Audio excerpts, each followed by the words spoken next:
Bismillahirrahmanirrahim. Assalamualaikum warahmatullahi wabarakatuh. Hai anak-anak, selamat pagi. Semuanya hari ini sudah siap untuk belajar? Nah, jadi anak-anak, pada hari ini kita akan belajar dua muatan pelajaran, yaitu muatan PPKN dan juga muatan Bahasa Indonesia. Nah, namun sebelum kita mulai belajar, kita awali untuk berdoa bersama dulu ya anak-anak ya.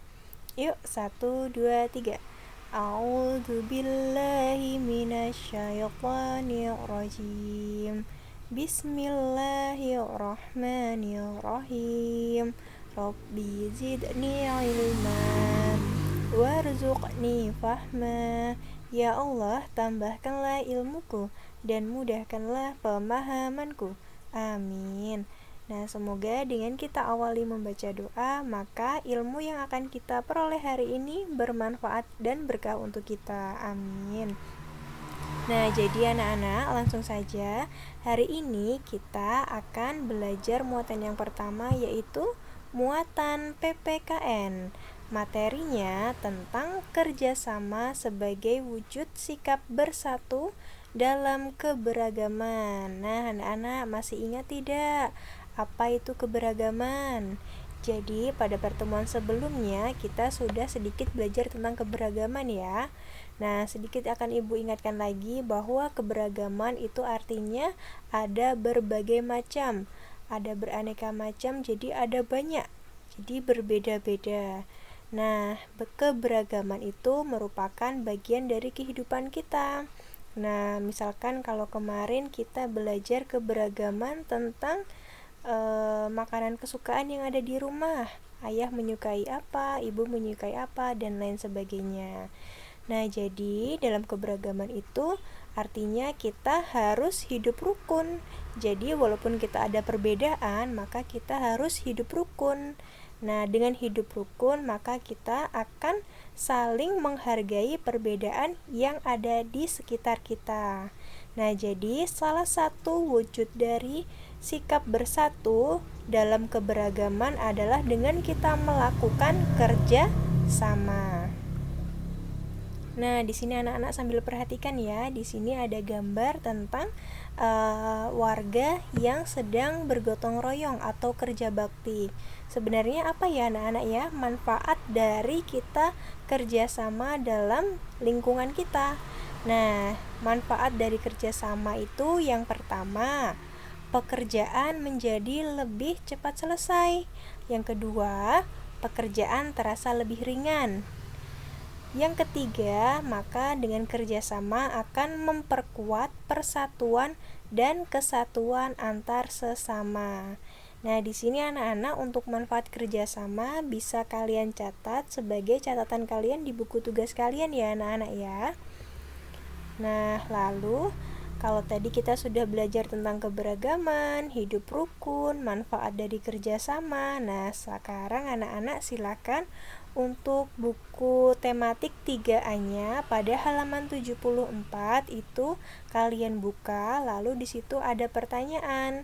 Nah, pertanyaannya juga sudah Ibu tuliskan di layar ini ya. Nanti untuk mengerjakannya anak-anak langsung saja kerjakan di buku paket kalian.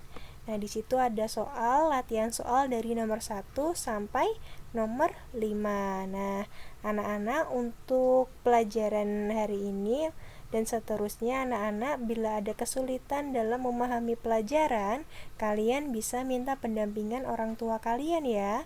Tapi hanya meminta pendampingan, bukan untuk meminta untuk dikerjakan, oke? Nah, anak-anak sekarang kita lanjutkan lagi untuk masuk ke muatan yang kedua, yaitu muatan Bahasa Indonesia. Materinya tentang menuliskan ciri-ciri tumbuhan khas Indonesia menggunakan kosakata yang tepat. Nah, masih ingat tidak anak-anak apa itu kosakata?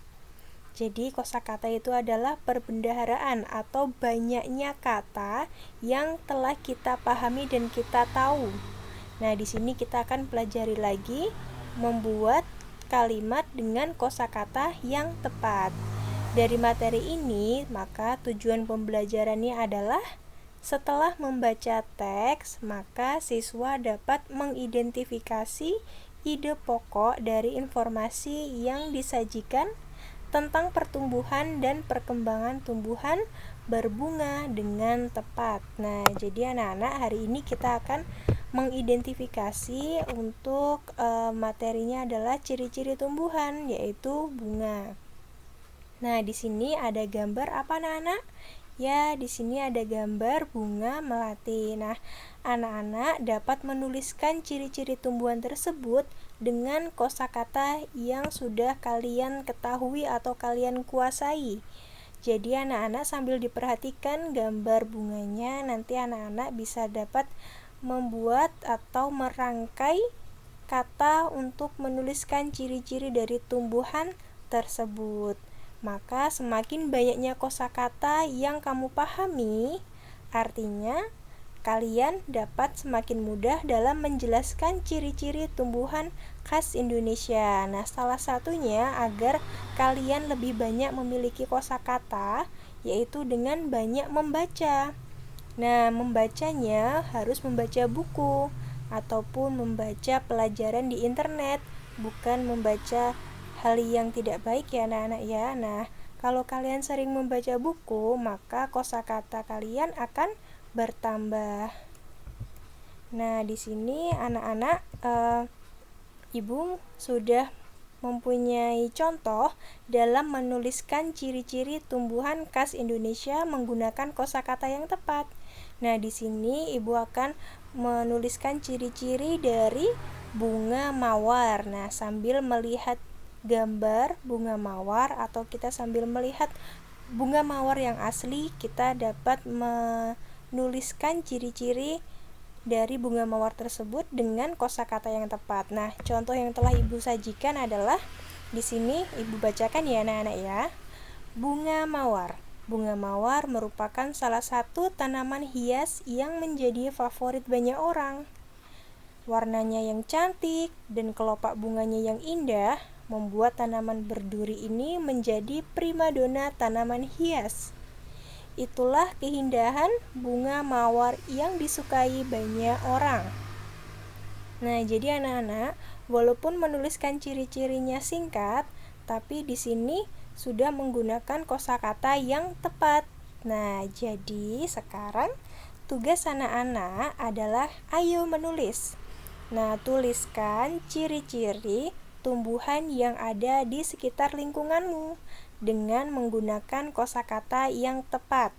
Nah, kalau tadi Ibu telah mencontohkan menulis ciri-ciri dari tumbuhan mawar, sekarang anak-anak boleh bebas untuk menuliskan ciri-ciri tumbuhan, misalkan bunga melati atau bunga anggrek dan yang lain selainnya.